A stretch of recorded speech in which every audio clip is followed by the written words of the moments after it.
na pagdinig.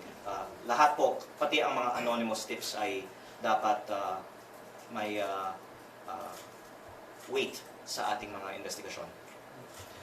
Babanggitin ko lang din po, itong 200,000 pesos na bawat barangay makikinabang program ay may 100,000 pesos para sa educational assistance sa 5 beneficiaries or 20,000 pesos each ayon sa mga reports. At 100,000 pesos para sa mga barangay programs.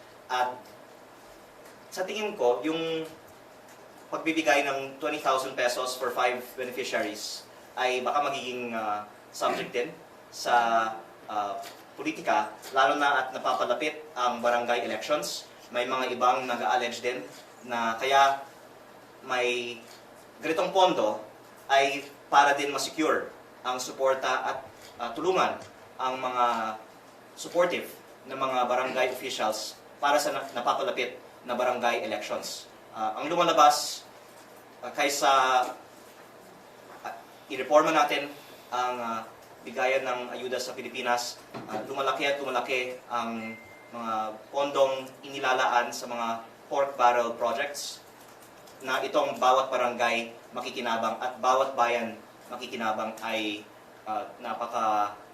halata namang pork barrel. Kasi pati yung mga LGSF projects, ako po naman ay hindi magiging ipokrito. Sa sarili kong distrito, ako po ay sang-ayon sa pamimigay ng mga ayuda sa iba't ibang klaseng mga programa. At ang importante dito ay walang korupsyon, walang komisyon sa pamimigay ng mga ayuda na ito. At may mga na-receive akong reports from mga local government officials na may mga ahente. At maraming pong mga magsasabi na hindi lang ito isolated case, widespread talaga, na nag-aalok ng pondo, lalong-lalo na ngayon, na lumaki ang budget para sa bawat bayan makikinabang program. At kung gusto nating supuin ang potensyal para sa korupsyon sa mga government assistance na ito, dapat gawin na lang natin siyang systematic. Kasi wala namang dahilan na dapat ang gobyerno pa ang pumili ng magkano ang natatanggap nitong mayor at itong kapitan. Dahil 1.4 trillion mahigit kumulang nga ang ibinababa na sa mga local government units sa pamamagitan ng national tax allotment. Tapos may dinagdag na 57 billion na bawat bayan makikinabang, pwede namang isama na lang sa national tax allotment o idaan sa parehong formula ang 57 billion pesos na yan. Pero hanggat may discretion sa halaga at sa timing at kung kanino ibibigay ang ayudang ito, may potensyal para sa korupsyon at hindi po ito allegation insofar as ginamit para sa political interest. Ayon sa report ng aking kapitan, ang pamimigay ng ayuda ng 200,000 pesos para sa mga barangays ng Batangas ngayong araw. At ako po ay nagpapasalamat na ito po ay ina-actionan na, pero nananawagan po ako kay President Marcos na imbestigahan ang scheduling, ang amounts, at ang kung sino ang nakakatanggap ng 200,000 pesos na ayuda, dahil siguro hindi lang sa Batangas may ganitong issue, siguro po sa buong bansa. Okay, any more questions? Kung other matters, kung ilipat daw po kayo sa PG laban. Alam nyo, sinagot ko na yan kahapon kasi politiko lang naman ang nag-report niyan eh. Follow up lang, kasi hindi rin direct. Hindi, sinagot ko. Wala po akong planong sumali ng isang partido ngayon dahil ang maganda pag nasa independent ka, malaya kang magsalita na walang clearance mula sa partido o sa mayorya o minorya. Kasi kahit po nasa minorya ka, kailangan mong kausapin ang minority leader. At baka dahil sinasabi ko ito ngayon, babaguhin nila yung mga rules. Pero hindi naman dapat. Dapat kung ikaw ay independent sa Kongreso, kahit kailan at tungkol sa anuman, pwede kang magsalita sa Kongreso. At sa tingin ko, yan po ang paraan na pinakamakakatulong ako.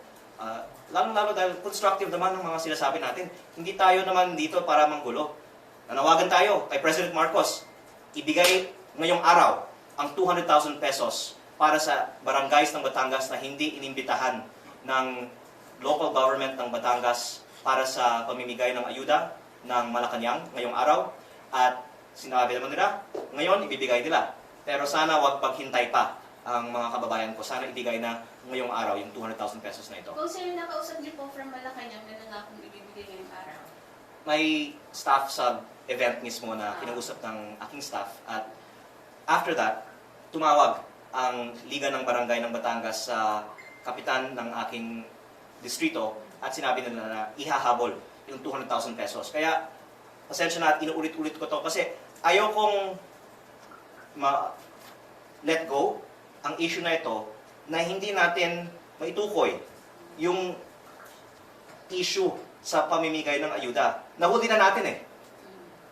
May mga barangays na hindi binigyan ng 200,000 kahit na pinangako ni President Marcos na lahat ay mabibigyan dahil sinabi ng Liga ng Barangay President ng Batangas na galing sa Lipa na ito ay dahil sa tampo sa kanila ni Governor Vilma Santos Recto. Ako po ay humihingi ng sagot mula kay Governor Vilma Santos Recto, Executive Secretary Ralph Recto, President Bongbong Marcos o Yusek Claire Castro. Kung totoo ang sinabi ng mga kapitan ng aking distrito, kaya hindi sila inimbitahan ngayong araw dahil sa tampo sa kanila ni Governor Vilma Santos Recto, tama ba yan na yung pera para sa kanilang mga barangay, para sa mga tao, ay pinitigil dahil sa tampo ni Governor Vilma Santos Recto? Siguro naman, hindi nila maitanggi kasi wala sa Batangas City ngayon. At yung ibang mga barangays ng Batangas ay nasa Batangas City ngayon. At ang mga barangay officials na ito ay makakasagot din tungkol sa mga diskusyon nila sa Liga ng Barangay ng Batangas. So, for the last time, ayoko lang ma-let go itong issue ito. Kailangan sagutin ni Governor Vilma Santos Recto at Executive Secretary Ralph Recto bakit hindi inimbitahan ang 84 barangays para sa bigayan ng 200,000 pesos per barangay na hindi naman nanggagaling sa kanila, hindi naman nanggagaling sa provincial government ng Batangas, kung hindi nanggagaling sa programa ng Malacanang para sa bigayan ng Presidente ng 200,000 pesos sa bawat barangay makikinabang program ngayong araw. Okay? Thank you.